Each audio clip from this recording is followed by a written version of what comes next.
buenas a todos. Muchísimas gracias por venir. Estoy un poco apabullada con un palau tan bonito que me queda impresionada. Soy Elisa Silió, periodista del diario El País. Escribo desde 2013 de educación y sobre todo escribo en los últimos años de universidad.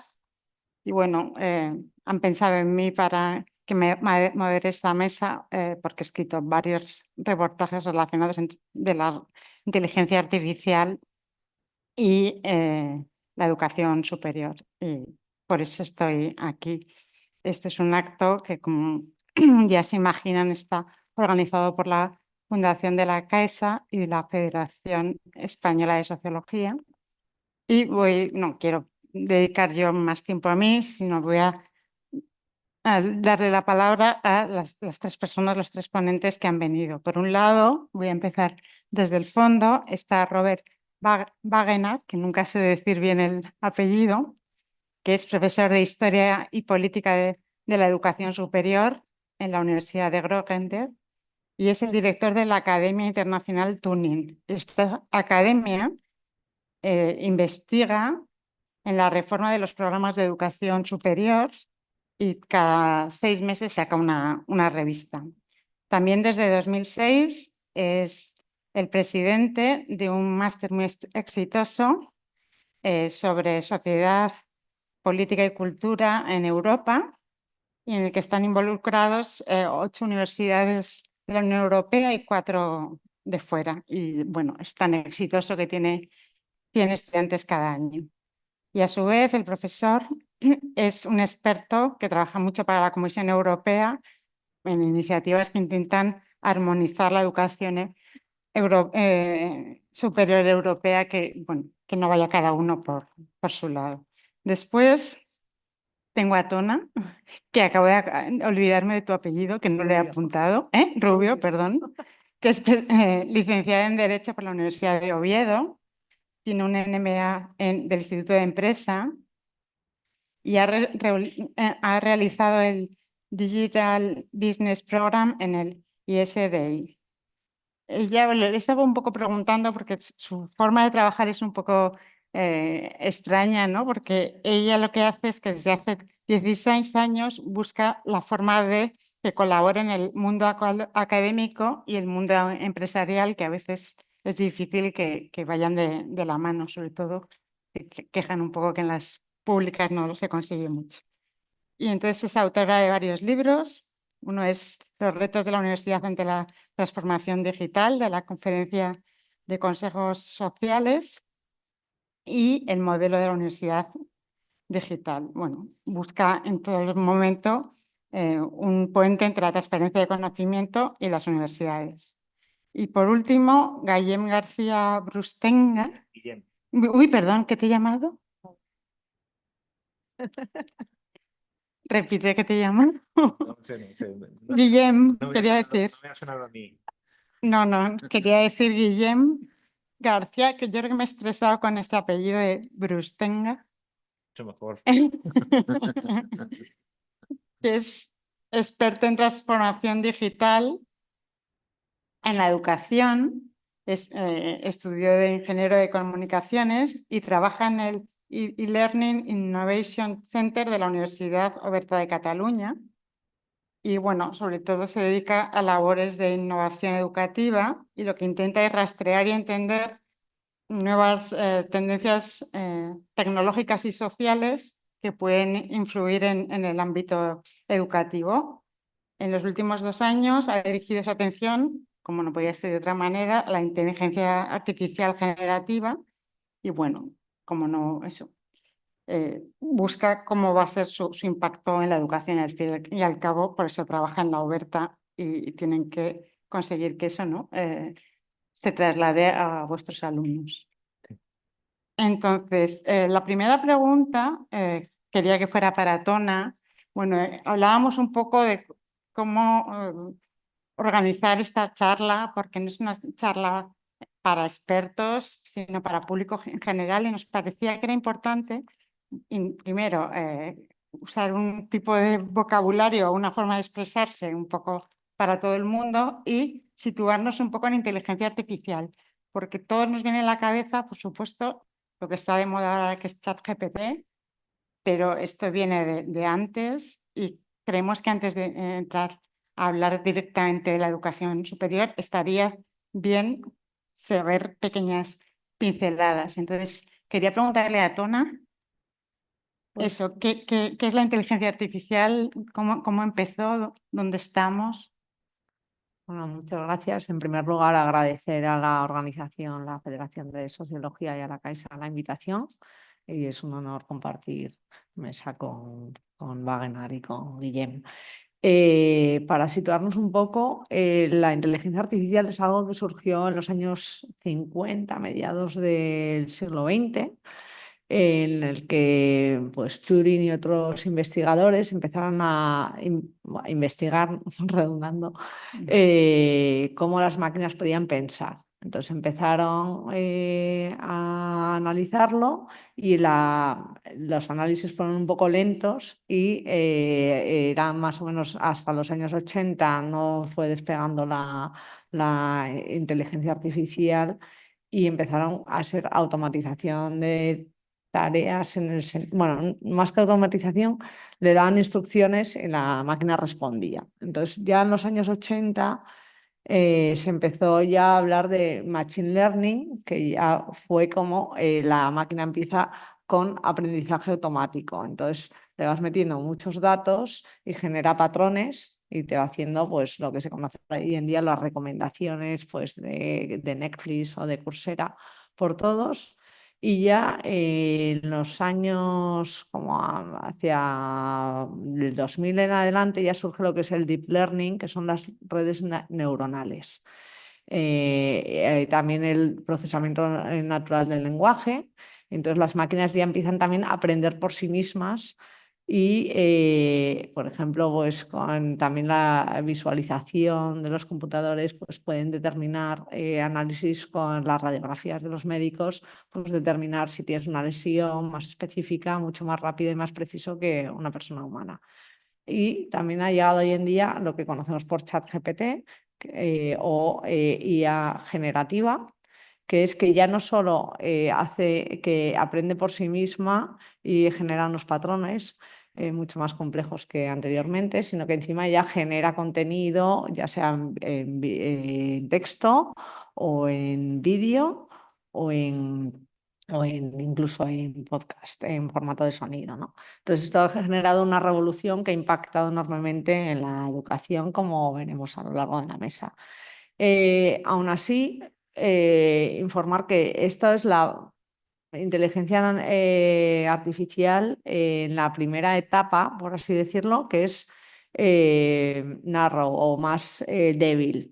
Entonces, por sí mismo no tiene ni capacidad empática, ni capacidad de emitir juicios, ni de razonar como una persona humana, sino que en función de los datos que le metamos y de la calidad de esos datos y del volumen de esos datos, pues será más precisa, menos precisa o más completa o menos completa, ¿no? Los análisis. Entonces, sí que es verdad que todavía no ha llegado a alcanzar las competencias de los humanos.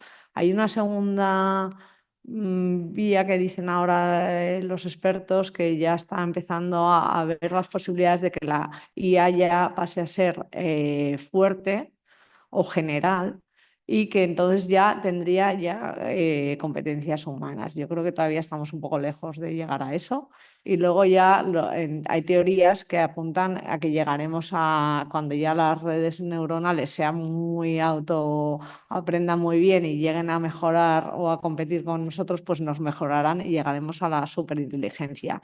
Entonces hay un debate también ético sobre la importancia de ponerle freno igual a estos avances científicos y sobre todo la parte ética, que es muy importante que, bueno, pues que el impacto de la inteligencia artificial sea acorde a los principios éticos o los estándares, que cree un impacto para la sociedad y que también tenga en cuenta los derechos fundamentales. Entonces, bueno, hay mucho debate. De hecho, se pidió cuando salió ChatGPT que se parase, 1000 investigadores pidieron que se parase la investigación en una carta abierta sobre la IA generativa y al final, bueno, pues las empresas tienen otros intereses y no han querido frenar esos avances. Y bueno, eso es un poco el resumen así muy resumido de lo que podemos decir. No sé si mis compañeros quieren completar algo que me haya olvidado. ¿No? Bien, ha hecho un muy buen resumen. A mí me da mucho miedo lo de la superinteligencia. Por terminar de meternos eso en contexto, me gustaría ver si Guillem podía explicarnos palabras que en principio conocemos, pero que en el caso de la inteligencia artificial tienen un nuevo sentido que no es el que estamos acostumbrados. A mí me gusta mucho lo de las alucinaciones. ¿Qué es realmente en inteligencia artificial? Bueno, hola a todos. Tona decía lo de la calidad de los datos de entrenamiento. Esto es la clave, ¿no? Para que una inteligencia aprenda, tiene que tener infinidad de datos de entrenamiento.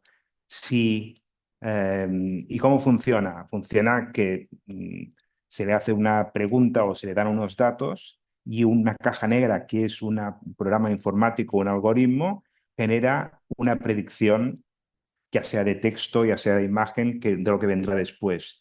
Si los datos que le hemos proporcionado son incompletos, o sea, se ha entrenado con pocos datos, la máquina está preparada para dar respuestas eh, hasta el final, hasta el punto. Si se la ha entrenado con pocos datos, se va a inventar el resto. Si dice el gato es pues pequeño, cariñoso, tienen multitud de cosas para rellenar, pero si le pides una cosa que no tiene, pues se la va a inventar. Y esto es lo que pasa, y esto lo llaman alucinaciones, porque parece que se vuelva loco y que te da una frase que no tiene sentido, o se inventa un hecho, o si es una imagen, pues te pone 6 dedos, ¿no?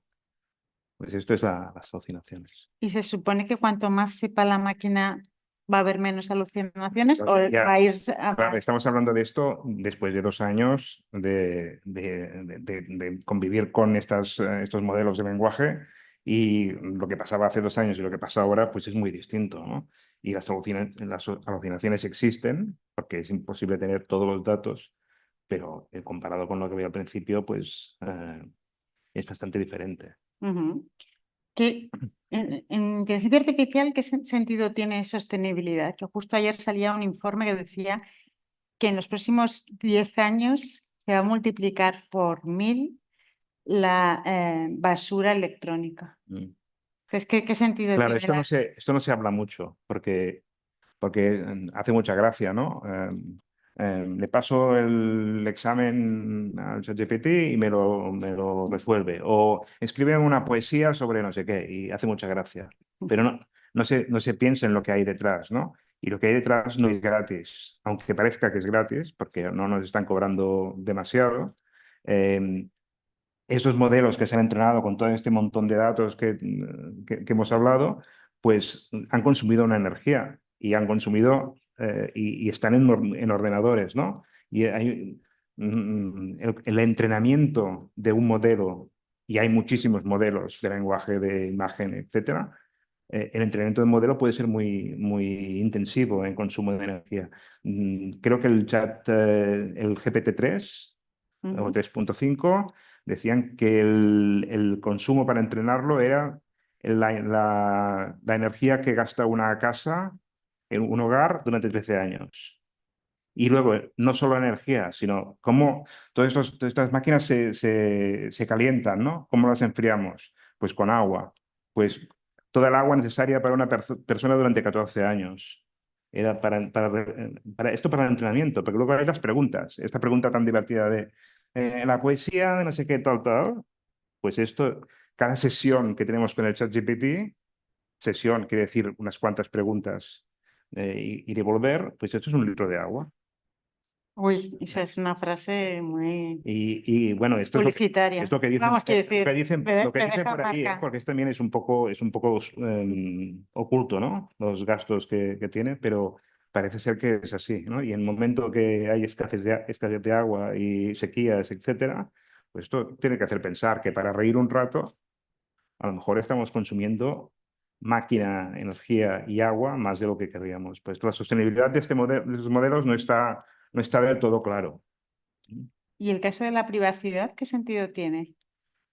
Pues claro, ¿cómo se entrenan todos estos modelos? Con muchísimos datos, pero continúan entrenándose con todas las preguntas que les hacemos y las respuestas que dan también se sirven para entrenar. Entonces, si tú la pregunta que le haces o le dices algo de María que vive en tal sitio, en la calle, pues, Passeig de Sant Joan 108, pues se queda en los datos de entreno. Y a lo mejor alguien le dará una respuesta que dirá, Passeig de Sant Joan 108, donde vive María. Y esto es un problema para la privacidad, para los datos personales. Por tanto, no poner datos personales cuando se utilicen estos modelos, si es que no garantizan que no van a salir de ahí. Y también con versiones de pago, pues garantizan que no salen de allí, ¿no? Datos personales o datos corporativos, sería el mismo problema. Y ya por último, los prompts, ¿qué son? Sí, los prompts al final son, después de 2 años, todo el mundo más o menos ya sabe lo No, que es, pues son las preguntas, yo no. Bueno, lo que le lo que le preguntamos, pregunto. quiero una poesía, quiero una imagen de no sé qué, pero no es solo la pregunta, es todo el contexto que quiero, que tengo que darle. O sea, al final, cuanto más contexto le demos, qué es lo que queremos, cómo quiero que te comportes, qué formato de salida quiero. Te voy a dar ejemplos de cómo lo quiero, imágenes, etcétera. Incluso todo lo que me has dicho hasta el momento, porque voy a generar la siguiente palabra, pero para generar la siguiente palabra, además el modelo pasa todo lo que ha generado hasta el momento, pues todo esto es el prompt. O sea, no es solo la pregunta, ¿no? Claro, sí, que conlleva muchas más cosas. Quería entrar ya a hablar más del caso de la universidad, ¿no? Y quería empezar con el profesor Wagener, que, bueno, él reflexiona un poco sobre cómo el mundo, la sociedad, cada vez está usando más la inteligencia artificial y en cambio la educación superior se está quedando un poco atrás. Entonces, considera que, bueno, que puede haber una brecha entre habilidades y competencias. Me gustaría que lo desarrollara un poco más. ¿Esto nos tiene que preocupar como sociedad? Yes, please. First of all, I'm very A happy ver, to be here. para empezar, estoy encantado de estar aquí. Buenas tardes. Como podéis observar, voy a hablar en inglés, que lamentablemente es la lengua internacional de Europa, pero todos y todas tenéis servicio de interpretación simultánea. Existen buenas razones para estar todos preocupados y nerviosos, no porque las máquinas estén aprendiendo más rápidamente que nosotros como seres humanos, sino que voy a remitirme a los años 90. En los años 90 descubrimos, y la comisión en particular, descubrió que ya había muchas brechas de conocimientos y competencias entre lo que estábamos aprendiendo, lo que estábamos enseñando más bien, y lo que la sociedad necesitaba. Y pasamos a la sociedad del conocimiento. Y no éramos capaces de mantenernos al nivel del desarrollo de la educación superior. Y en los años 90 teníamos un elevadísimo nivel de paro, de desocupación entre personas con un alto nivel de formación, porque se les había formado para ser eruditos, no para tener conocimientos. Y lo que hemos visto en los últimos 20 o 30 años es que estamos yendo en una dirección en la que el conocimiento es menos importante como resultado del ordenador y las capacidades se están convirtiendo cada vez en algo más importante. Pero esto no es lo que no es lo que formamos en lo que formamos a nuestros estudiantes, aunque hayamos hecho grandes mejoras. Cuando empezamos el debate sobre las competencias y capacidades a comienzos del siglo, el mundo académico dijo, ¿pero qué es esto? No estamos preparando a nuestros alumnos para la industria, estamos intentando hacer que sean seres humanos eruditos. Pero en la realidad tuvimos que ponernos al día de lo que estaba sucediendo en la sociedad y lo que vemos actualmente en relación a la inteligencia artificial es que implemented very fastly in industry, in companies, etc. And La our situación está desarrollándose en las empresas, en la industria, y nuestras aulas de clase no están preparadas para esto porque nuestros profesores no están preparados para esto. Y si no nos ponemos al día, ¿cómo vamos a ponernos al día y mantenernos al día? ¿Cómo tratamos, por ejemplo, con la información? Actualmente, la información tiene un marco referencial muy distinto al que tenía hace 30 años. Las cosas van muy rápidamente en un contexto global y tenemos que aprender a ver cómo nuestra información es utilizada también por parte del ordenador. Y por lo tanto, los medios de comunicación son un medio excelente ejemplo de esto. Las redes sociales están siendo de alguna manera energizadas por la inteligencia artificial, que es un peligro hasta cierto punto de la sociedad, porque la gente está perdiendo contacto con lo que está ocurriendo en la realidad. En la educación superior, nuestro papel es preparar a los estudiantes para lo que pueda ocurrir dentro de 5 o 10 años. ¿Lo estamos haciendo en estos momentos? No lo estamos haciendo. Y esto tiene unas implicaciones tremendas. Digamos, cuando la gente lo piensa, sienten que no tiene un problema. Hemos mantenido un debate con los vicepresidentes del Sindicato Europeo de Estudiantes y nos dijeron, mira, pensamos que sabemos exactamente cómo funcionan los ordenadores, cómo podemos buscar la información y cómo podemos establecer una distinción entre lo falso y lo real. Pero por supuesto, esto no es cierto. No han sido formados para ello, no han sido formados para ello, para hacer esa distinción.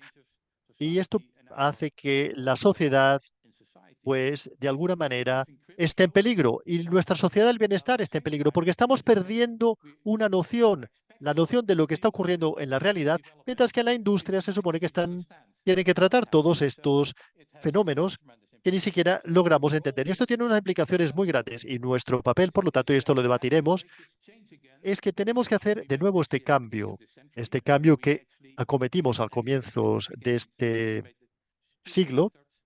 Cambiamos el sistema educativo a comienzos del siglo, fue mucho más, hicimos que el sistema educativo estuviese mucho más centrado en el estudiante y ahora estamos pasando por una nueva fase revolucionaria a la que nos tenemos que enfrentar como académicos y como sociedad a nivel global.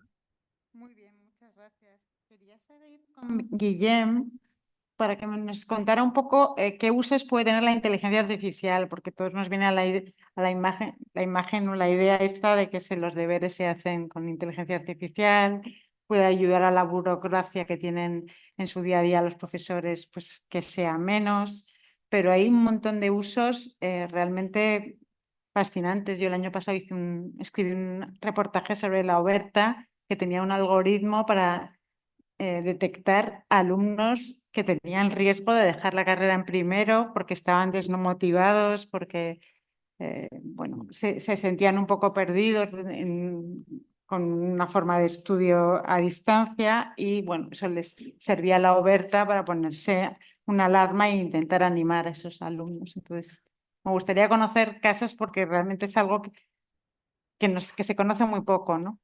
Este caso es un caso de inteligencia artificial clásica, digamos, las que decíamos antes de la IA generativa. Es la IA que servía para predecir, para encontrar patrones de radiografías, para ver si los estudiantes, con la información que tenemos de su performance, incluso en tiempo real, están en algún tipo de riesgo o necesitan hacer alguna cosa para mejorar, ¿no? Y sí, este proyecto lo que hace es esto, mirar los datos y decir, oye, la siguiente prueba necesitan sacar un 7 porque si no, la mayoría de la gente que va así, pues termina mal, ¿no? Entonces ya le generan un mensaje, que luego es otra cosa que se tiene que trabajar muy bien, porque no puedes mandarle un mensaje a alguien diciéndole, vas a suspender, ¿no? Pero sí que es una información que sirve para el profesor para tener un dashboard, decir, oye, toda esta gente está en riesgo, les voy a mandar esta información, etc. Vale, esto es inteligencia artificial de la de antes, ¿no? Con la inteligencia artificial generativa, ¿qué se puede hacer? Porque vamos a hacer cosas, es como decía el profesor Bangemann, no queremos cerrar los ojos y pensar que no existe la inteligencia artificial. Sí que existe y la van a necesitar después. Por lo tanto, vamos a convivir con ella y vamos a aprovechar más allá de si copian o no copian, ¿eh? Que eso es una cosa muy importante, pero que Luego entramos no en es el, ello, sí. no es el punto, para mí no es el punto importante. Cosas que se pueden hacer, por ejemplo, y lo está probando todo el mundo, todas las universidades lo están probando, de poner un chatbot con los materiales didácticos de sus instituciones para que el estudiante interactúe con él como si fuera un profesor o un ayudante del profesor. ¿Eh? Y esto se puede hacer ahora perfectamente. Esto habíamos hecho alguna cosa hace 6, 7 años con chatbots y era un desastre. ¿Por qué? Porque no había esta tecnología de inteligencia artificial generativa y por tanto las respuestas eran muy Simplonas. muy simples, ¿eh? Y ahora es algo bastante espectacular. Tenemos que ver cuándo lo vamos a utilizar y con qué motivo, pero eso es una cosa que todo el mundo estamos experimentando en ello. Y esto de cara al estudiante, ¿eh? De cara al profesor, pues muchísimos usos, ¿no? Sobre todo para ayudarle a hacer el diseño instruccional de las cosas. Eh, temas de personalización, feedback, a partir de una prueba, de un ejercicio y una rúbrica, preparar borradores de respuestas de feedback al estudiante. ¿Eh? Mm, Digo borradores porque también soy un defensor y después si hablamos de esto, de que siempre haya un experto por aquí en medio, ¿eh? No utilizar esto nunca para poner una nota, por ejemplo, ¿eh? Y ni tampoco para mandar una cosa directamente al estudiante, pero que sí que sirva un borrador para que después el profesor pues, haya ganado un tiempo, y en eso estamos también, viendo si ganamos tiempo o si la calidad es suficiente. A lo mejor no es suficiente buena y se tiene que corregir todo y a lo mejor no hacía falta meternos aquí, ¿no? Pero eso es otra cosa que estamos probando. Leí de una universidad británica que había subido el número de alumnos internacionales gracias a que había creado un sistema para contestar con inteligencia artificial a las preguntas de los estudiantes extranjeros, y si antes por teléfono o por correo pues les daba tiempo a 2.000, pues ahora contestaban a 80.000 y la subida de alumnos era espectacular, eran como un Sí, 20% de un año a otro, es una el barbaridad. tema multilingüe es importante para instituciones que somos bilingües o trilingües. El tema de traducir las cosas en directo siempre ha sido un problema, ¿no? Y esto nos promete unas cosas que antes no teníamos, ¿eh? Seguramente sí que permitirá pues, esta escalabilidad por temas de idioma, seguro.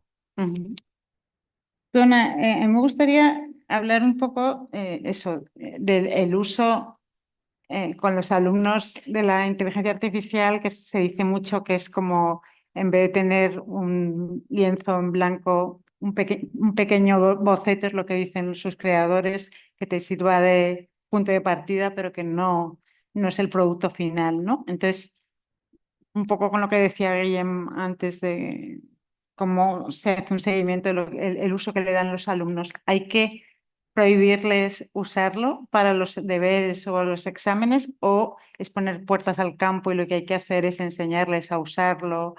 El tema este de citarlo, no citarlo. ¿Cómo crees tú, aunque tú no das clase, que es la manera que, como los adultos tienen que, bueno, los estudiantes ya se supone que son adultos, pero bueno, cómo hay que afrontar esto, que es un tema que a lo mejor ya el prohibirlo no se ha quedado ya muy obsoleto? Bueno, yo creo que también hay que dar un pasito un poco más atrás, y todo esto de inteligencia artificial y sobre todo la última ola que nos llega de inteligencia artificial generativa está haciendo un cambio cultural muy grande, ¿no? Entonces ya no se hacen las cosas como se hacían antes. ¿Esto qué quiere decir? Que va a haber gente que lo defienda a muerte y otra gente que lo rechace a muerte. Entonces yo creo que tenemos que llevar a un punto de equilibrio en el que la inteligencia artificial es una herramienta, la inteligencia artificial generativa es una herramienta que no solo ha revolucionado la forma en la que se genera contenido, y que en el caso de la educación, pues que genera grandes ventajas en el sentido que puedes tener, pues igual estructurar los apuntes de una manera más rápida o tener diferentes fuentes de conocimiento. Entonces hay que educar o alfabetizar a los usuarios, tanto al profesorado como a los estudiantes, porque no solo hay que sensibilizar de los usos a los estudiantes, sino también igual a los profesores hay que darles indicaciones. Leí un informe del Digital Education Council que decía, y del Observatorio de transformaciones de las profesiones de la Universidad Alfonso X el Sabio, que decía que en el Alfonso X el 75% de los estudiantes menores de 25 años estudiantes universitarios, utilizaban IA generativa. Por contra, el 36% de los profesores. Seguramente estos datos a día de hoy ya están un poco desfasados, pero bueno, para ver la proporción en el mismo tiempo, que 3 de cada 4 estudiantes utilizaban, y en el Digital Education Council la cifra subía al 86%, y más o menos es todo del año 2024, o sea, de ahora. ¿Qué pasa también? Que aparte de sensibilizar, también yo creo que hay que ser transparentes, y los estudiantes tienen que citar o enseñarles a cómo hay que citar este tipo de fuentes. Oye, pues he utilizado la inteligencia artificial generativa en este trabajo y lo he utilizado de esta manera. Y además, yo creo también que hay que enseñarles que muchas veces la información no es suficiente, hay que consultar más fuentes, porque muchas veces, como ya explicaba un poco también o profundizaba un poco más Guillem, vienen sesgados. Entonces eso viene a colación con lo que comentaba el profesor Wagener, que hay que fomentar las competencias de los estudiantes, pues por ejemplo el pensamiento crítico es fundamental para aprender, oye, pues esta información es falsa, o tengo que consultar este tipo de fuentes para verificar que los datos que he obtenido por la inteligencia artificial, pues en este caso ChatGPT o Copilot, es cierto o no es cierto, porque tiene muchísimos sesgos y muchas veces también errores. Y luego también, pues tampoco está hecho la inteligencia artificial para los vagos. O sea, es que no puede ser que tú le preguntes al chat, oye, tengo que hacer un trabajo o una redacción sobre Pitágoras, y te escriba la biografía de Pitágoras, que la ha cogido de la Wikipedia y de un trabajo de investigación de un profesor, y luego haya 5 alumnos que hagan lo mismo y prácticamente sea igual la respuesta. Entonces, eso es como, bueno, pues yo creo que hay que tener un poco de cuidado, y yo creo que pasa todo por la educación, no solo ya de estudiantes universitarios, sino que yo me iría ya en colegios, ya directamente, ya ir siendo un poco conscientes de este tema, y sobre todo educar al profesorado, que también yo creo que está un poco en algunos casos perdidos, ¿no? Ujú. Tengo curiosidad por saber cómo lo usa el profesor Vanega, tanto en sus clases como director del máster. No sé si hay unas directrices dentro del máster que tengan que seguir los profesores con sus alumnos.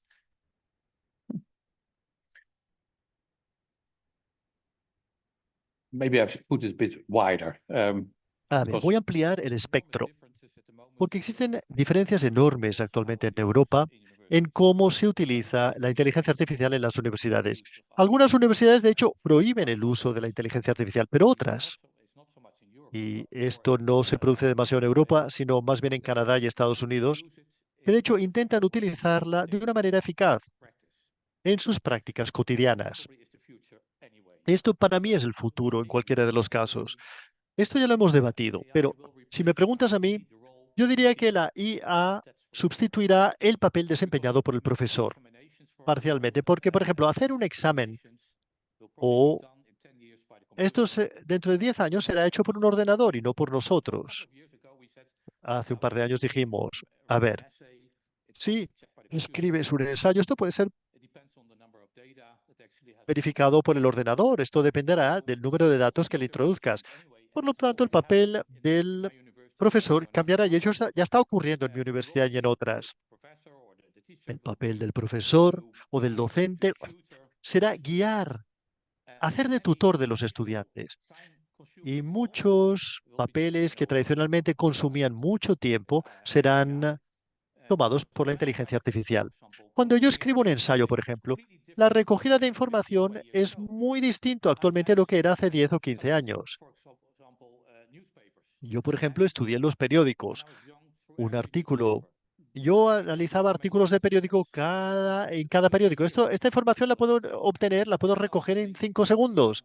Antes necesitaba de años para recoger toda esta información y actualmente esto lo hace un ordenador. Pues bien, ¿cómo vamos a tratar este tipo de información? Ahora puedo gestionar mucha más información de manera mucho más eficaz y el texto, los ensayos que escribo son mejores porque están apoyados por la inteligencia artificial, son más claros. Os voy a dar un ejemplo. Un colega mío cogió un texto de un estudiante y no les podía sacar ningún sentido.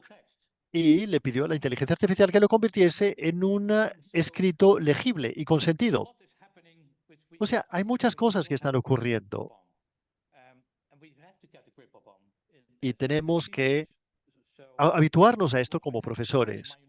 Lo que está ocurriendo ahora en mi universidad, por ejemplo, es que de hecho estamos formando a los profesores para tratar con la inteligencia artificial en su práctica cotidiana a nivel docente. Y por supuesto, existen situaciones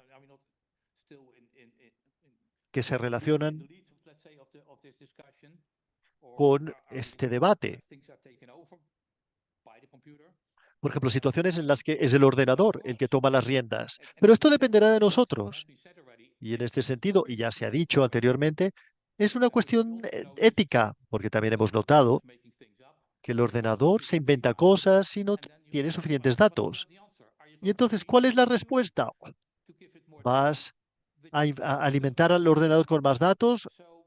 ¿Un ordenador que ya no controlas? O sea que existen pros y contras en todo el debate. Por ahora, simplemente lo que tienes que hacer es hacerlo disponible públicamente. Y lo mismo se puede decir en relación a los colegas, es decir, que el ordenador está aprendiendo, pero nosotros también estamos aprendiendo a la vez. O sea que es un tema bastante complejo. Y es complejo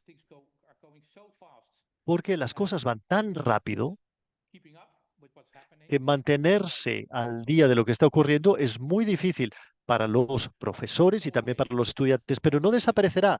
O sea, lo mejor que podemos hacer es enfrentarlo y tratarlo. Seguir un poco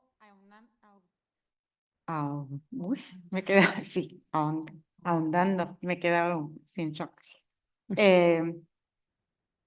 La inteligencia artificial se ve por un lado como una amenaza, pero también es una oportunidad. Entonces, querías saber si se puede llegar a tener una estrategia que haga que puedan convivir las dos. Y si puede haber una estrategia europea.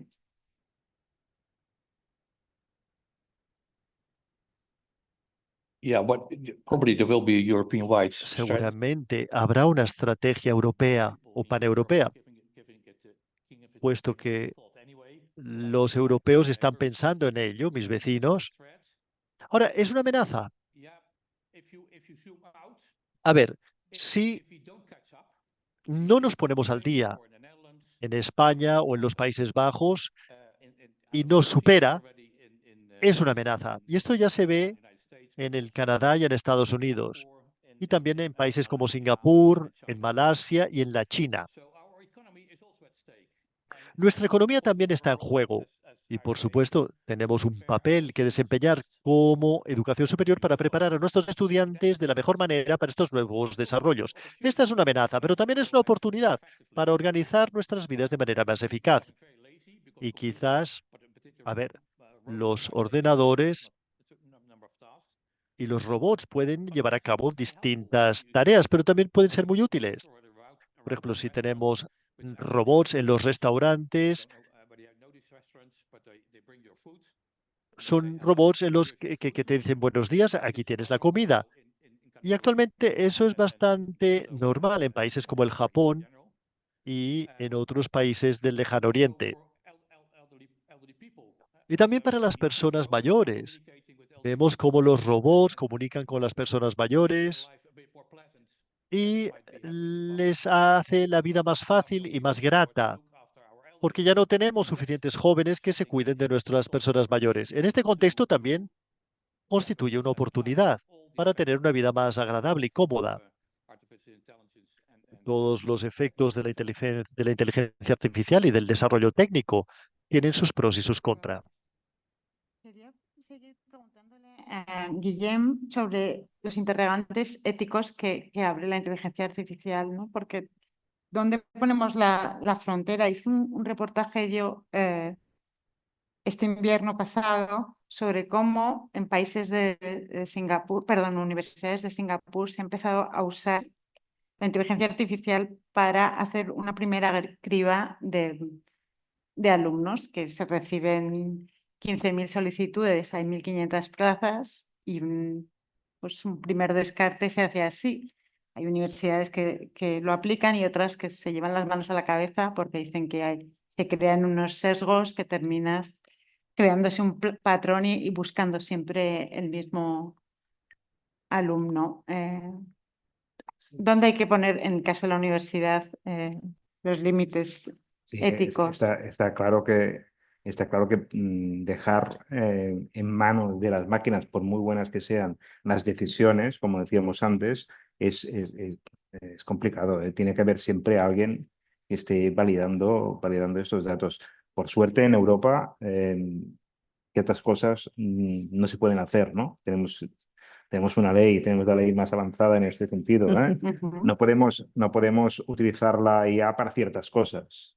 En educación, no podemos utilizarla para saber quién está distraído y quién no está distraído, o para clasificarlos por lo que parecen atentos y los que no, y este tipo de cosas, ¿no? Por tanto, sí que tenemos que tener unos mecanismos de control. Y después la otra cosa que es muy importante es que siempre haya este humano en medio de las decisiones, ¿no? A nivel de ética, a nivel de ética y hablando de educación, y muy ligado con lo que antes decía Tona, no le podemos pedir a los estudiantes que sigan una ética si no la hemos dejado clara. O sea, que las instrucciones, al final, esto es una cosa muy práctica, pero las instrucciones de uso tienen que estar muy claras, ¿eh? Entonces, si queda claro que no se puede utilizar o sí se puede utilizar de cierta manera o en estos casos, etcétera, y no lo cumplen, entonces, pues serán castigados, ¿no? Ujú. Pero si no hemos dejado claras las reglas, no podemos hacerlo. Por tanto, son dos cosas: reglas claras y una persona que se haga responsable de las decisiones, Ujú. ya sea una persona que se haga responsable de las decisiones de acceso, como un estudiante que se haga responsable de su trabajo, aunque haya sido ayudado por la inteligencia artificial, ¿eh?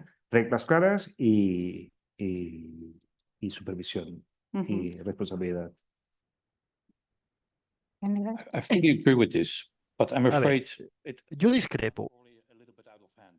So Me temo que la cosa se ha salido un poco de madre. Hemos perdido el control, pero hemos tenido enormes escándalos que han tenido un efecto sobre decenas de miles de personas que han sido dirigidos por la inteligencia artificial. O sea que el ordenador tomó decisiones, como tu ejemplo sobre Singapur.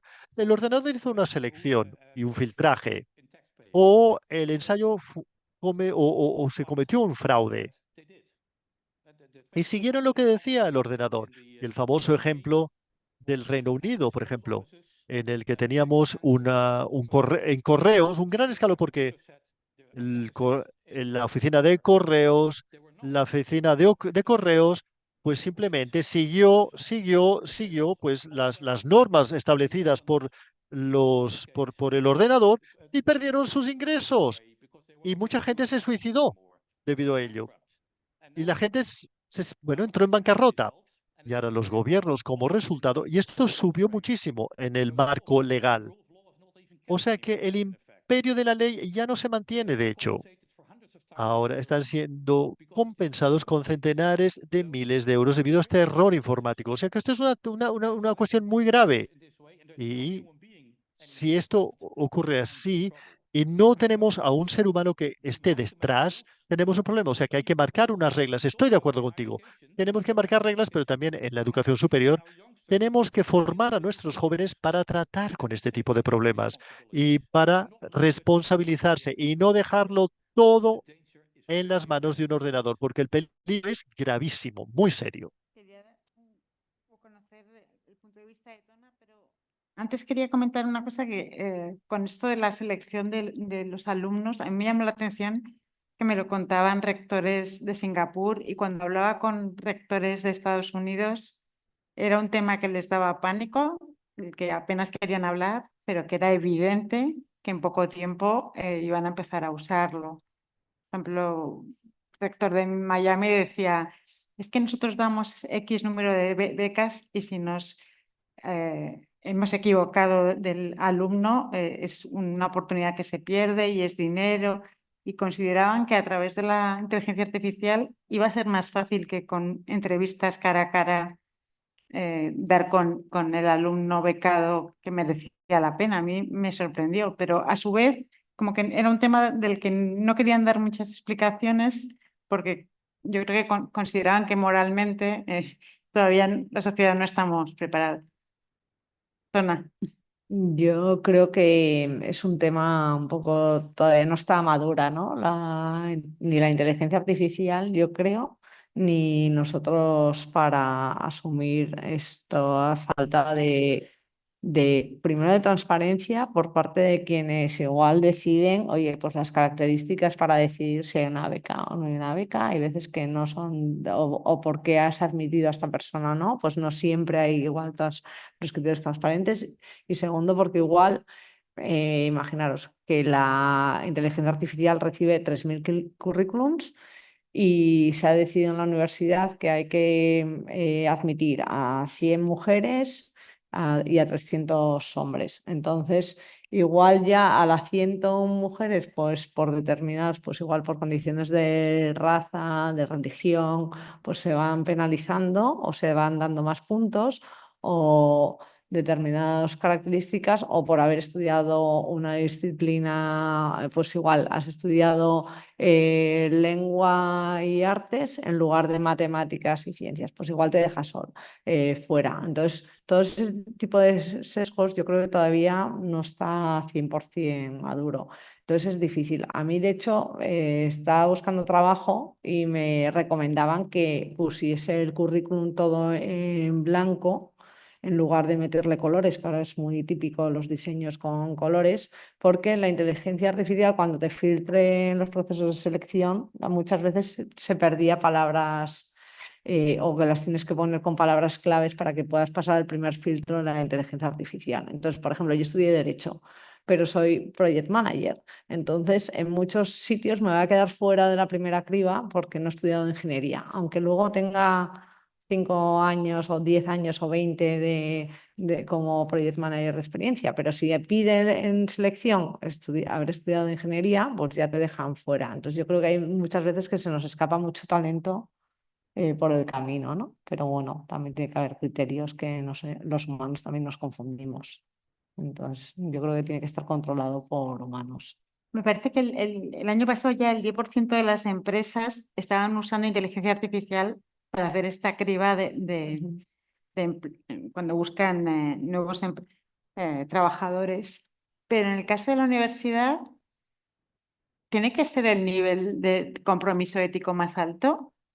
Quien quiera contestar, es una pregunta para los tres. No sé si pues nos escandaliza que pueda usarse en una universidad, pero no en el día a día. Sí para encontrar un trabajo, pero no para entrar en una universidad.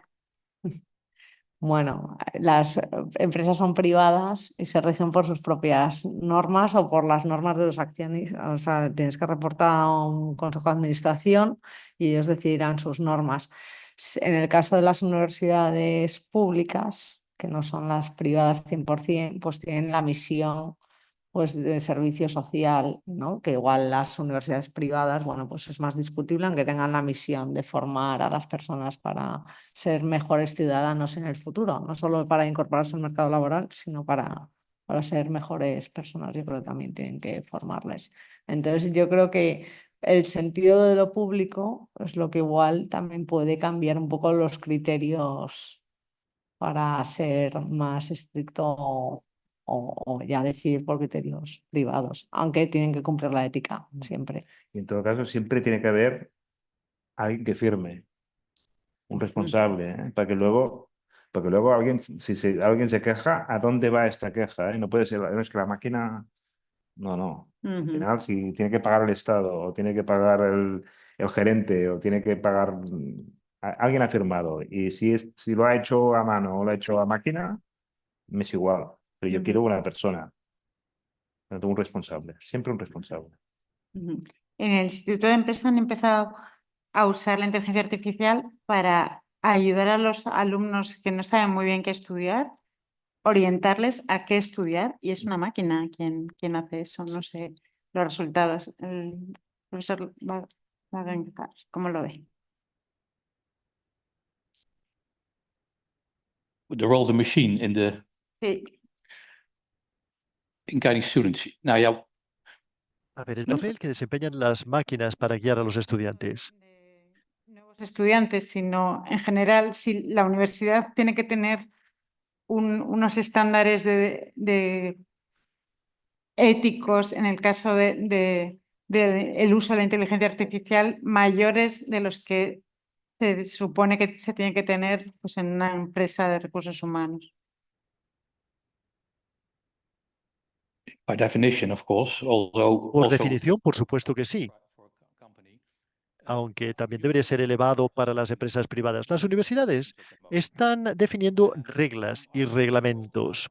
Algunas son más liberales que otras y por lo tanto existen diferencias entre distintas instituciones.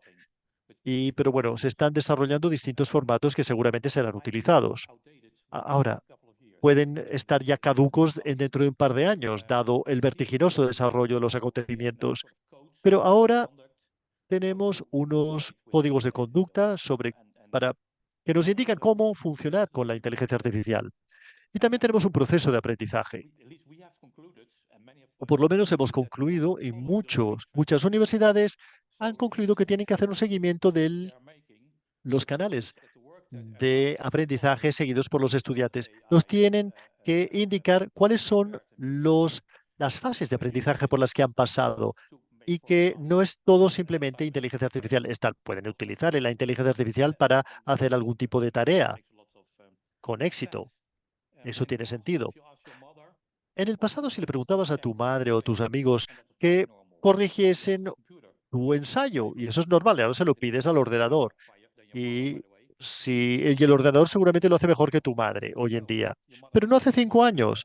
Hace 5 años tu madre revisaba tu ensayo mucho mejor que el ordenador. Dentro de 5 años volveremos a ver esto. Y es un instrumento muy útil de aplicar y no desaparecerá, está aquí para quedarse. Por lo tanto, también tiene que ser utilizado en la educación superior. Y es por eso que digo que el papel del docente será sustituido, porque tendremos a un tutor que será un ordenador. Inicialmente esto lo hicimos, por ejemplo, con las pruebas, con los exámenes informáticos, en los que podéis decir, bueno, puedes autoaprender simplemente haciendo un examen de, digamos, elecciones con posibles respuestas múltiples que son corregidos por un examen. Y esto te puede permitir ver si estás a un cierto nivel. Luego puedes seguir el examen. Pero ahora estamos pasando de nuevo a esta fase para asegurarnos de que el aprendizaje se esté acometiendo y sea logrado. Y las tareas funcionan. Si escribes un ensayo y es un buen ensayo, eres un buen académico. Ahora lo queremos volver a verificar esto. Todos los exámenes que se llevan a cabo en este país al final de tus estudios fueron eliminados en gran parte de Europa. Ya no tenemos exámenes finales. Pues bien, los estamos reintroduciendo porque debemos asegurarnos de que el estudiante tenga conocimientos y capacidades y competencias, pues simplemente verificando que el proceso de aprendizaje se haya logrado. Nueva normativa en Europa de la inteligencia artificial, el reglamento, si lo utilizas para el cribado de currículums, tienes que informar que lo estás utilizando. A ver, que todavía las normativas se implementan con el tiempo, o sea, tampoco es que todas las empresas lo estén haciendo ahora, pero ya existe un marco legal que en Europa ha sido pionero, porque el resto de países pues, no ha regulado la inteligencia artificial, pero en Europa sí, en el que establece determinadas actividades que son de alto riesgo y en el que le incluye unas normas o unos controles. Entonces sí que tienes que informar ahora cada vez que una empresa lo utilice para cribado, tiene que informar que se está utilizando inteligencia artificial, por ejemplo. Ujú. Quería hacer una última pregunta antes de dar paso a las preguntas del público.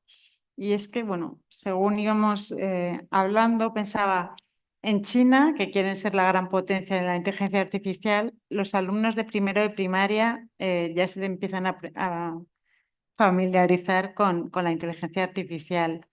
Eso ocurre a la vez que en Europa empieza a haber un poco de pánico con el tanto uso de los móviles por los niños, las tabletas, hay un enorme debate de si están usándolas demasiado o no. ¿Qué vamos a hacer o qué hay que hacer? Porque, por otro lado, ese uso, ese control de la inteligencia artificial es estupenda para esos alumnos cuando lleguen a la universidad, si saben controlarla ya y la saben usar bien. Cualquiera, empiece. Yo para empezar, yo prefiero el modelo europeo que el modelo chino. Porque Pero en España, ¿cuándo se empieza a usar? no, en general, Ah, vale, la lo que educación, hacen sí. los Ah, sí, estudiantes, claro. los estudiantes chinos y lo que están haciendo con las tecnologías en China no se puede hacer en Europa y suerte que no podemos hacerlo. ¿Cómo qué hacen? Lo que detectan las emociones de los niños todo el rato cuando están en clase o las cosas que hemos visto Parametrizar. Sí, analizando, sí. clasificando, etcétera, lo que Sí. decíamos antes, que no se puede hacer por motivos obvios. Sí. Entonces, yo personalmente creo que esto que tú decías de la introducción de la tecnología de pequeños y tal, no es mi campo, no estoy en educación superior y tal, pero yo creo que Sí, pero es bueno en parte que la sí, sepan sí, usar pero cuando que lleguen a la universidad. esto lo vamos a ver dentro de unos años con la investigación. A ver qué ha pasado con esta generación que ha vivido con los móviles. Vamos a ver, porque hay cosas buenas, más preparados, bla, bla, bla, bla, y seguramente hay cosas no tan buenas. Yo Ujú. no me atrevo a decirlo hoy. No, yeah, I agree, but we have an issue here. Nosotros tenemos aquí un problema, porque las universidades hemos sido establecidas para desarrollar a seres sociales, para desempeñar un papel social y responsabilizarse en la sociedad. Pero la cultura del yo se ha desarrollado en los últimos 30 años y la gente está más obsesionada consigo misma que con la sociedad como resultado de esto. Y es por eso que están constantemente interactuando con su teléfono inteligente constantemente y no su móvil. Bueno, lo deberíamos llamar teléfono inteligente más que teléfono móvil. Y si tenemos que continuar desarrollando la dimensión social entre las personas jóvenes, es por eso que se ha prohibido la utilización del teléfono móvil en el aula de clase, porque evita que sientan que forman parte de una comunidad. Y si pierden ese sentido de comunidad, tenemos un problema. La sostenibilidad de la sociedad estará en riesgo. Y este es otro papel que debe desempeñar la universidad. Pero bueno, ambas cosas pueden convivir muy bien. En mis clases, yo he notado en mis aulas de clase internacionales, tenemos a estudiantes españoles y de otros 15 países del mundo y pueden convivir y trabajar muy bien conjuntamente. Han creado una comunidad social entre ellos y ese es el punto fuerte, es la fortaleza del programa, más allá del hecho de que aprenden mucho y que están desarrollando muchas capacidades. Pero el hecho de que se aprecian mutuamente a pesar de sus fortalezas y debilidades es un valor añadido que le proporciona la comunidad universitaria. Y si esto se pierde, entonces tendremos un verdadero problema. No sé si la situación es tan mala en la China, porque yo creo que las mismas ideas se están desarrollando allí también, que tienes que crear una comunidad. Allí es más difícil dado el número de personas, A lot of attention to this anyway. pero esto, digamos, es un tema de reflexión profunda. Yo, más que como profesional o científico, creo que como padre o madre, pues creo que tengo un rol, por ejemplo, con mis hijos. Mis hijos tienen 12 y 9, casi 10. Van a quinto y a primero de la ESO. Entonces, yo sí les dejo que alguna vez o utilizamos, que no tienen las claves, pero bueno, yo les dejo igual utilizar para hacer los deberes. Por ejemplo, pues algo que no he entendido de matemáticas la niña, que ya empieza a ser un poco complejo y que yo no me acuerdo, no sé cómo hay que explicárselo para que lo comprenda con 12 años o cómo se lo ha explicado. Entonces le pregunto a ChatGPT, oye, explícame operaciones combinadas para niños de primero de la ESO. Entonces me explica todos los pasos y así pues mejora igual su trauma con las matemáticas porque tiene trauma. Pero por ejemplo no le dejo móvil y me da una matraca con todo el día que si quiere móvil, que es la única niña de su clase que no tiene móvil, porque no tiene suficiente madurez para controlarse el mismo el tiempo, por ejemplo. Entonces tengo que poner pues las pantallas, pues si juegan a los videojuegos, pues con un temporizador o con un cronómetro en el que les dejo igual 1 hora y media y a veces también pues les dejo 3 porque se han portado muy bien y es como un poco de premio. Entonces yo creo que si no son suficientemente maduros por las edades que tienen, sí que hay que, de alguna manera, hay que controlarlo, ¿no? Entonces, hay veces que es la prohibición, hay padres que es en plan como, no, ellos tienen que aprender, pero es que, no sé, yo es como, ahora a nadie se nos ocurre darle a las redes sociales, ya se sabe que no son muy buenas para, o parece ser los primeros resultados, ¿no? Que no son tan buenas para los adolescentes o los menores. Entonces, nadie se plantea ahora darle un cigarrillo a un niño de 10 años, pero antes no pasaba nada.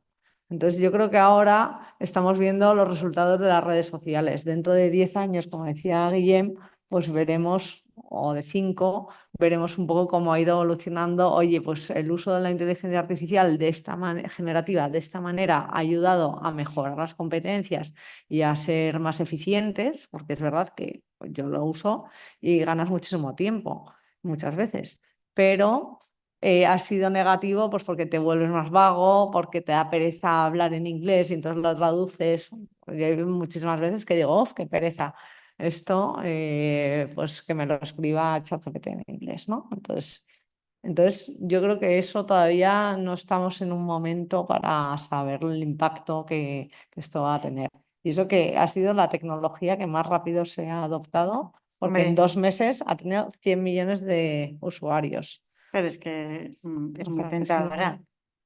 ChatGPT en este Nos, caso. nos vuelve vagos, pero es que es muy tentador. Claro, pues que es cómodo, o sea, al final, pero también es verdad que nosotros igual hemos tenido una cierta trayectoria profesional, hemos aprendido pues, las matemáticas y ahora yo a mi hijo no le dejo hacer los problemas con calculadora. Igual luego le digo, bueno, pues comprueba el resultado, a ver, y tal, pues se lo compruebo yo y me vuelvo vaga, pero a un niño, o no le dejo usar ChatGPT cuando tiene que hacer redacciones, ¿no? Entonces, bueno, yo creo que hay que buscar un poco el equilibrio y tener un poco conciencia a los padres de, oye, pues esto puede ayudar, pero tampoco puedes igual dejar, pues eso, al libre albedrío a un niño de 3 años con un móvil. No sé, Ujú. esa es mi opinión, personal, que igual hay gente que no coincide. Quería que pasáramos a las preguntas, que no sé si hay un micrófono. La verdad es que no he preguntado antes cómo íbamos a hacerlo. Y hay un micrófono. Sí, hay un micrófono ahí.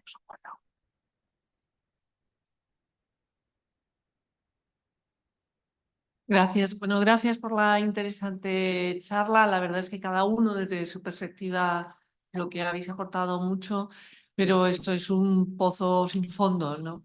Hay una cuestión que me parece relevante que ha planteado el profesor Wagner, que es el rol de la universidad. genera, es decir, impulsa el conocimiento, pero en realidad la sociedad lo que necesita de las empresas son competencias y cualificaciones. ¿Cuál sería el papel que podría jugar la inteligencia artificial generativa en cerrar ese gap? Si se os ocurre soñar de alguna manera cómo podría actuar, porque claro, también podría tener efectos perversos. Quiero decir, habéis apuntado algo aquí de cómo las empresas pueden utilizar la inteligencia artificial generativa para seleccionar gente y lo pueden hacer incluso rayando los límites de la legalidad o incorporando sesgos inconscientes, por ejemplo. ¿Habría alguna manera de que la inteligencia artificial generativa diseñara, o sea, pudiéramos pensar en un escenario de futuro más optimista, en el que nos ayudase a cerrar esa distancia, ese gap entre las competencias y el conocimiento? Lo que necesitan las empresas y lo que la universidad es capaz de proporcionar o ahora mismo está entrenada para proporcionar. Guillermo. Gracias. Gracias. Yo creo que con el tiempo, que no es mucho tiempo porque todo va muy rápido, con el tiempo vamos a ver que esto va a ser otra calculadora, otro Internet, otra Wikipedia,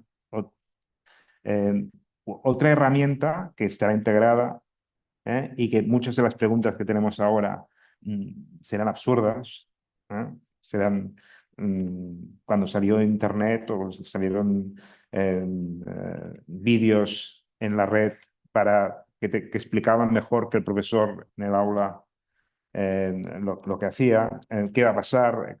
Yo creo que esto con el tiempo, primero que va a bajar los sesgos, etcétera, vamos a entender todos para qué utilizarlo, para qué no utilizarlo. Vamos a ver seguramente de que lo que estás diciendo, de que el conocimiento no es el motivo de la universidad, que esto ya lo hemos empezado a ver muchos años atrás con Wikipedias y con Internets, etcétera, etcétera.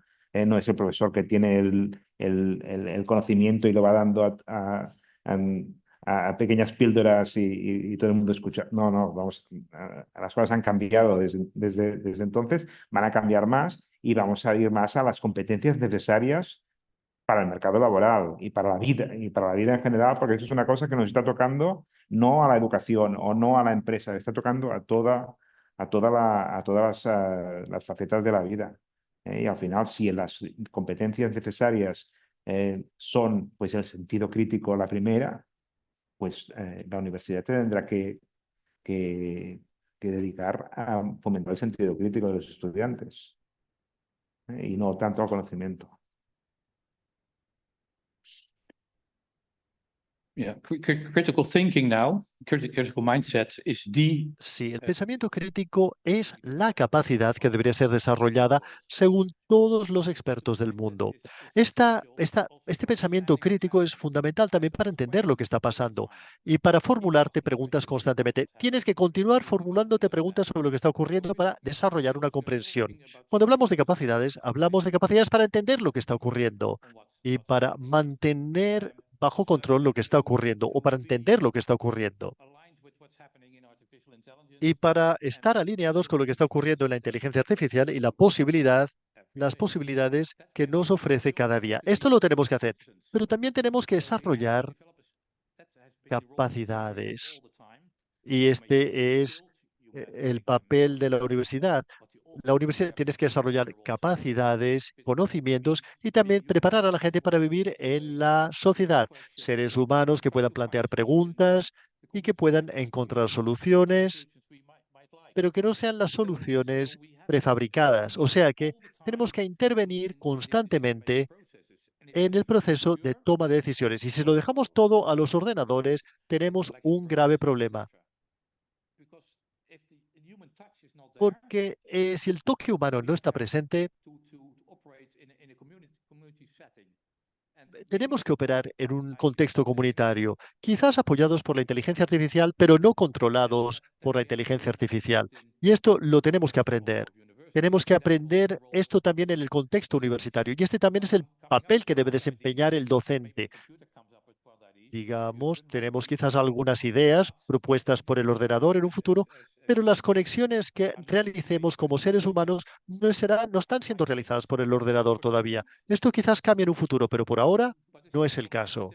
Pero este pensamiento crítico es importantísimo y la formación y desarrollo de este pensamiento crítico, de este espíritu crítico, y esto no, bueno, esto hace 30 años no se desarrollaba. Antes promovíamos la erudición y la acumulación de conocimiento, y ahora tenemos que ser muy competentes desde el punto de vista de las capacidades relativas a este nuevo mundo en el que el pensamiento crítico es fundamental. Y esto va mucho más allá de Turing en los años 40 del siglo XX. Contestando un poco a tu pregunta, por ejemplo, la inteligencia artificial en general puede detectar quién se está quedando rezagado o a quién le falta, por ejemplo, a los ingenieros les falta la habilidad de comunicar, ¿no? Por ejemplo. Entonces tengo que recomendar a estos ingenieros el skill de comunicación. Pero la inteligencia artificial generativa puede ayudar al profesor, por ejemplo, si es una aula más diversa, a ese bloque de alumnos hacerle ejercicios específicos o contenido específico para mejorar sus competencias y no quedarse atrás. Por ejemplo, eso sería un uso un poco concreto. Luego el tema de las tutorías virtuales o las tutorías utilizando el chatbot. Podría ser otro ejemplo, que tú tienes a tu disposición 24/7 a un profesor todo el rato, en vez de tenerlo pues, en el horario que tiene su clase y demás. Pero todavía yo creo que las universidades tienen que decidir si quieren implementar pues, ese tipo de tutorías, por ejemplo, y tienen además que alimentar de contenidos o entrenar a esos ejemplos. Entonces yo creo que no hay tantas universidades que a día de hoy, así como los chats para preguntar, pues qué día tengo que matricularme o cuándo se me acaba el plazo, pues sí están muy extendidos los chats bot, que me corrija Guillem, que la web es bastante disruptora siempre. No están usándose tan extendidos. Igual un profesor lo tiene desarrollado, pero yo creo que a nivel general es difícil. Y luego también, que se me ha olvidado, pensando otro uso que podría ser. Google Classroom, por ejemplo, te ayuda a organizar las tareas, ¿no? A los profesores. Entonces, igual les recuerda a los exámenes que tienes que entregar los ejercicios de matemáticas en tal fecha. Pues igual también le puedes recordar, oye, acuérdate que tienes que hacer más ejercicios, no sé, por ejemplo, porque vas mal, ¿no? Y que le mando una nota a Google en vez del profesor decirle que va mal. ¿Más preguntas? Sí.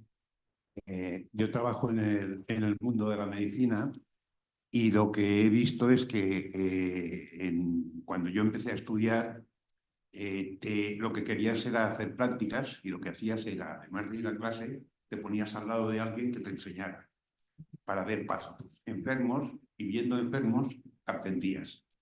Llegó un momento en que tenías que aprobar un examen que se llama el MIR. Y entonces, ¿qué pasa? Los estudiantes lo que hacen es estudiar, estudiar, estudiar. ¿Cuánto aprenden? Aprenden bien conocimientos y la base, que yo creo que los conocimientos y la base se han de tener, porque sin los conocimientos de base, que siempre puedes ir a Internet o al chat GPT para que te saque dudas, porque la visión infinita no la tenemos nadie, pero tienes que tener una base antes de tomar decisiones. Que hemos visto que estos estudiantes cuando sacan el MIR y hacen 3, 4 o 5 años de especialidad cobrando muy poco dinero, se pegan a unos adjuntos y aprenden su manera de trabajar. Y además también exponen conocimientos y sacan sus conclusiones y presentan trabajos. Y en principio son los que entran en la facultad de medicina son lo más de lo más junto con los físicos y los matemáticos son los más inteligentes aparentemente. Entonces yo creo que es muy importante tener una base antes de tomar misiones dar un pensamiento crítico, porque es fundamental que las personas tengan un pensamiento crítico y pensar. Y luego que, ojo con ChatGPT, yo le dije, hazme un artículo, me hizo un artículo con bibliografía y en inglés. La bibliografía resulta que me la dio mal. Y le digo, oye, que te estás equivocando. Ya es verdad, ahora te la renuevo. Me da las bibliografías, la vuelvo a decir, oye, me sigues estando engañando. O sea que, ojo, este pensamiento crítico hay que enseñárselo a los estudiantes en la facultad. Sí, sí, seguro. Pero lo de que se equivoca es una anécdota. O sea, no podemos cogernos estas cosas porque ya hay otras inteligencias que ya no se equivocan o que ya sirven para investigar y sirven para sacar bibliografía científica correcta. Y en poco tiempo pues va a mejorar. Pero sí que estoy de acuerdo en el conocimiento básico. Y antes decíamos lo de poner unas normas claras, son normas de que en esta asignatura o en este momento no puedes utilizar la inteligencia artificial. Y en este otro momento la puedes utilizar perfectamente y en ese otro momento te obligo a utilizarla para aprender. ¿Vale? Pero hay momentos, los que tocan las competencias básicas, que es lo que estabas comentando, que allí no hay inteligencia artificial. Yo no puedo enseñar a sumar con calculadora, o no puedo enseñar caligrafía con un procesador de textos, o no puedo enseñar ortografía con un corrector ortográfico. Por tanto, seguramente hay cosas que no puedo enseñar dejando que utilicen la inteligencia artificial. Pero en muchos otros momentos sí, porque me va a aumentar la productividad, porque voy a tener un coach que continuamente me está haciendo preguntas o lo que sea, e incluso puede obligarle a utilizarla para que aprenda y que luego cuando salga de las aulas sea competente en sus puestos de trabajo.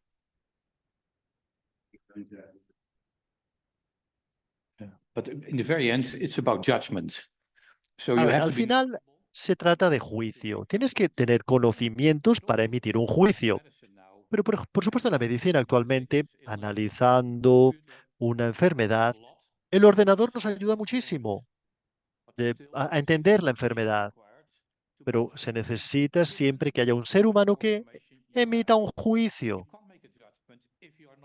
Ahora tienes mucha más información, pero no puedes emitir un juicio si no tienes el conocimiento. Pero también necesitas de capacidades que implican experiencia. O sea que aprendemos de nuestro profesor y de su experiencia, no solamente por su erudición, sino también por su experiencia. O sea que tenemos que aprender a hacer estos juicios. Y por eso hablamos del pensamiento crítico. Y por eso nos referimos a mentalidades críticas, porque si no, no podríamos interpretar la información disponible. Y en relación al ejemplo que nos ha dado sobre este artículo, ¿cómo puedes decidir qué es nuevo cuando no conoces el campo? No tienes un conocimiento básico del campo. Necesitas de mucho conocimiento, de muchas capacidades y de mucha experiencia y de muchas competencias, por lo tanto. A ver, vamos por partes. Ahora haga su pregunta y luego él.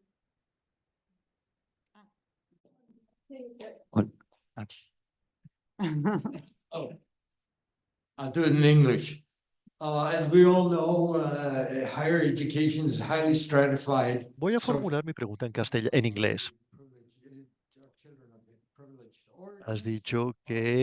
Se ha dicho que la inteligencia artificial está siendo utilizada entre las clases más aventajadas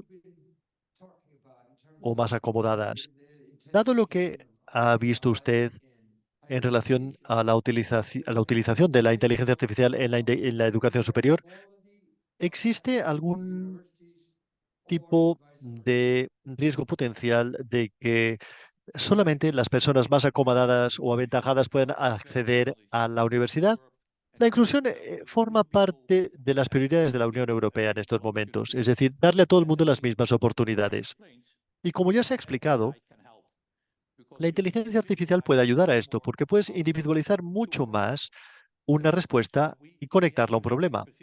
O sea que estamos en una mejor situación como profesores para no poner a todo el mundo en la misma casilla y distinguir entre estudiantes y darles las tareas que necesitan para adquirir los conocimientos y capacidades que deben desarrollar. En ese sentido, por lo tanto, la inteligencia artificial nos ayudará y esto ya ha sido explicado. Es decir, la innovación del sistema educativo también implica dar mayores oportunidades a las personas, pero sí, tienes que utilizar las oportunidades que se nos presentan en estos momentos. Pero de nuevo, la inclusión es una de las prioridades de la agenda porque estamos operando con mucha población migrada con distintos Solutions anyway, also to keep the y tenemos que society. tomar esta cuestión muy en cuenta para mantener a la sociedad cohesionada. Efectivamente, en muchas cosas se puede democratizar lo que es el acceso al contenido de la educación o la educación. Por ejemplo, existen muchas plataformas gratuitas o semi-gratuitas, pues como Coursera, Khan Academy, que puedes hacer muchos cursos, pero también hay un problema que la implementación de las infraestructuras para crear sistemas de inteligencia artificial es caro también en las universidades. Pues crear un chatbot pues tiene un coste, aunque haya APIs que igual esto. Entonces, por ejemplo, hay países, pues igual en África, que no tienen las infraestructuras o la capacidad de procesamiento de datos que tenemos en Europa, que somos unos privilegiados. Entonces yo creo que hay países en los que van a estar un poco por debajo o más lentos en acceso a determinadas herramientas de educación, pues porque no pueden implementarlos, o en América Latina, por ejemplo, o en África, pero más por un tema también de coste y de infraestructura de presupuesto. Y en cambio, bueno, pues en Europa es verdad que tenemos unas infraestructuras muy buenas, pues de 5G, y las universidades además suelen ser bastante punteras en determinadas cosas. Entonces, el tema de la investigación también va un poco más rezagados en determinadas áreas geográficas que en otras. Entonces, yo creo que sí que va a haber diferencias en ese sentido, aunque el acceso también, por otro lado, puede ser muy positivo, pues eso, que utilices Coursera para aprender desde cualquier parte del mundo, pues unos determinados temas, pues dados por las mejores universidades del mundo, pero tienes que hacer muchos microcursos para conseguir estar a la altura y tener una base de conocimiento previa también, ¿no? Guillem, ¿querías? Quería decir, una cosa que estamos también mirando es, claro, en este momento todo tiene potencial para bien y para mal, ¿eh? Pero una cosa que estamos mirando a nivel de inclusividad es saber cómo nos puede servir esto para todos los estudiantes con capacidades especiales, con diversidad funcional, con gente con problemas visuales. Todo esto puede ayudar muchísimo a gente que tiene TDAH, que tiene algún grado algún problema de comprensión, etcétera. Estamos mirando cómo nos puede ayudar.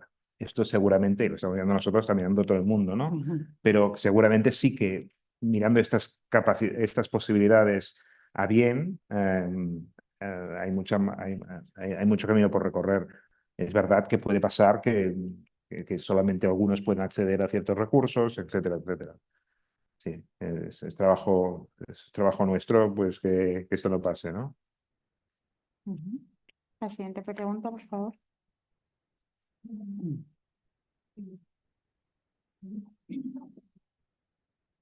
Hola, hola. Hola. Buenas noches. Gracias por la charla. Se ha hablado aquí bastante de el cómo, ¿no? Cómo la inteligencia artificial puede ayudar a las universidades o a los profesores o a los estudiantes. Me pregunto un poco por el qué. Y perdón por la autorreferencia, yo soy coordinador académico y me dedico a diseñar programas de estudio y tal en una universidad, una escuela de artes visuales, particularmente diseño digital y animación y este tipo de cosas. Además, por mi edad, a mí me ha tocado la prohibición constante de no utilizar calculadora en la escuela, no utilizar la Encarta cuando salió, no utilizar internet cuando salió, no utilizar Wikipedia, no utilizar el móvil en mis años de colegio secundario. Incluso en la universidad, cuando estudié diseño gráfico por aquel entonces, tampoco me dejaban utilizar el ordenador para mezclar colores y lo tenía que hacer con acuarelas y tal. Hace 2, 3 años, cuando apareció más fuerte la inteligencia artificial generativa, propuse a la dirección de trabajo incorporarla. Y claro, la primera respuesta fue que no, tampoco, que no se podía. Que un estudiante no podía traer cosas hechas por inteligencia artificial. Pasó creo que 6 meses y tal, y bueno, logré convencerlos de que sí, y bueno, entonces empezamos poco a poco a soltar, de a poco a probar con ejercicios. Primero solo permitíamos hacer como borradores, el drafting así de proyectos y tal, y ya en el último año expandido a todas las materias, total libertad para utilizarlo. Como si sobre todo en los últimos años de carrera, como si fuesen profesionales que están con este problema y que tienen a disposición cualquier recurso que puedan encontrar. Dos cosas salieron así como a la luz. Una, que por un lado los estudiantes no necesitan ya dedicar tanto tiempo a estudiar skills del tipo técnico, porque más y más, bueno, por lo menos yo estoy en un ámbito en el que nos tocó a nosotros, vinieron por nosotros primero, ¿no? Para los diseñadores visuales, ya después vendrán por los médicos y tal. Pero la pregunta, y perdón por la extensión, es justamente, que es lo que el emergente que es, bueno, si ya no vamos a necesitar dedicar tiempo para la producción, vamos a necesitar mucho más tiempo para la instrucción teórica, porque de alguna manera lo que todavía la máquina no tiene es la voluntad, ¿no? Entonces de realizar ciertas tareas, pero como vosotros habéis dicho, necesitamos alguien que firme, ¿no? Alguien que certifique, vale, lo que ha hecho la máquina está bien, y esa persona resulta ser que es un profesional que necesita saber mucho más, incluso ahora, sobre, por ejemplo, sección áurea, digamos, aritmética de los griegos, o sea, conocer lenguajes de vanguardia del siglo pasado, para poder curar justamente lo que la máquina está proponiendo. Entonces, ya nos estamos preguntando si en lugar de formar diseñadores, en este caso, estaremos formando prompters o diseñadores de prompts. Y entonces, si lo que estamos aquí pensando de cómo la inteligencia artificial puede ayudar al estudio, si no es la propia inteligencia artificial o esta situación general la que hace pensar en que lo que estamos cambiando tal vez es la disciplina en sí misma o la participación humana en esta disciplina. No sé si acordáis o qué A tenéis ver, para decir al se nos va respecto. quedando sin tiempo. A ver cómo lo organizamos. ¿Quién quiere empezar contestando? Yo creo que sí, que lo siguiente que nos vamos a encontrar es que como las profesiones cambian, en la universidad tendremos que cambiar lo que enseñamos, ¿eh? Y en vuestro caso, pues va más rápido porque os ha cogido primero, ¿eh? Pero seguramente diseñador de prompts no sé si es la mejor solución, porque mañana no serán prompts, será otra cosa y será más rápido. Y tenemos que volver al sentido crítico, ¿eh? Tenemos que volver a la creatividad, a la originalidad. Leí hace unos meses, y es una lástima porque no tengo la cita, que lo que no pueden hacer estas tecnologías es crear algo nuevo, algo original. Esto al final siempre son combinaciones de el gato es pequeño, es bonito y tal, pero nunca saldrá el gato me he inventado una cosa nueva. ¿eh? Entonces, en el campo artístico, pues el tema de poderlo curar sabiendo este sentido crítico de lo que es bonito, lo que no es bonito, con por qué criterios, por qué no criterios, y esta creatividad de hacer algo nuevo, yo creo que es importantísimo. Por eso, efectivamente, cambiará el currículum. ¿No? Es un tema muy interesante, ¿eh? ¿Quién quiere continuar? Yeah, it will change. And I think probably you did the right thing. At the same time, Cambiará. Seguramente has hecho lo correcto, pero a la vez el debate sobre el copyright, sobre el derecho de autor en tu campo. Y el ordenador cada día roba y compone nuevas cosas con cosas que han sido robadas de periodistas o de diseñadores o de la voz de un actor. Y eso es un auténtico problema, sinceramente. ¿Por qué deberías invertir? Y por eso lo he dicho al comienzo. Alimentar al ordenador siempre es un problema. Estamos alimentando al ordenador para hacer algo con ello, pero hemos invertido en ello. ¿Y dónde está el derecho de autor de lo que hemos desarrollado? ¿Y por qué el ordenador tiene derecho a robárnoslo? Y la inteligencia artificial esto lo hace. O sea, ahora tenemos una exposición, por ejemplo, sobre el arte realizado por la inteligencia artificial y es muy popular. Pero simplemente es una composición de algo que ya existía previamente.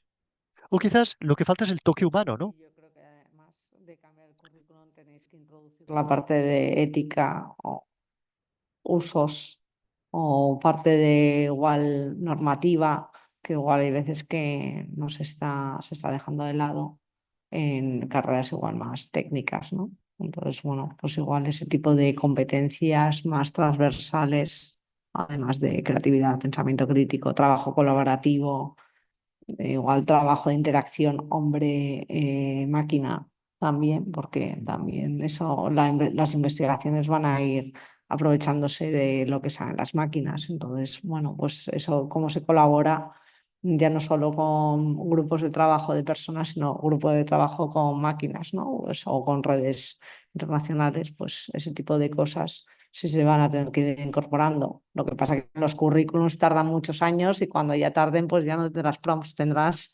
pues otra cosa. Porque sí que es verdad que vas muy lento y es una cosa que yo creo que tienen que cambiar las universidades o la gobernanza de la administración para que sean más ágiles.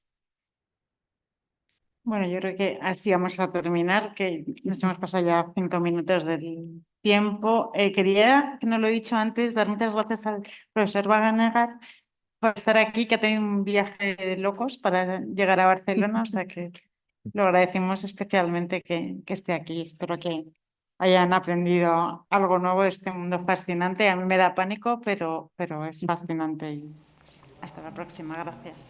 Gracias.